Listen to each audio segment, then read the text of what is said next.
В Чебоксарах продолжается реконструкция Государственной филармонии. Дополнительные средства будут выделены благодаря федеральному проекту «Культурная среда». Работы планируют завершить летом. Репортаж Натальи Егоровой. Таким должно стать по проекту, а так здание филармонии выглядит сейчас. 2 года назад строители взялись за его масштабную реконструкцию. Однако в этом году из-за проблем с подрядчиком, тот оказался банкротом, ремонт был приостановлен на полгода. И только недавно на объект удалось найти новую строительную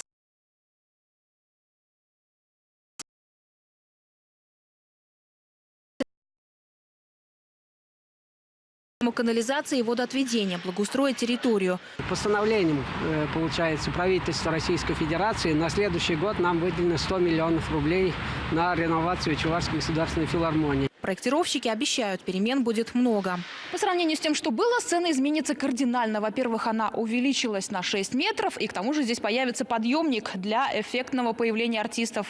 Раньше сцена не была приспособлена под выступление оркестров, ведь изначально это было здание Дома политпросвещения, и звучание живой классической музыки здесь не предполагалось. Звук и свет самый современный, скажем так.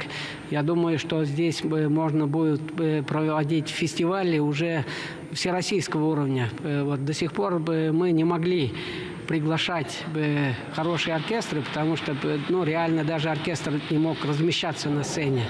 Я просто думаю, что появится настоящий концертный зал.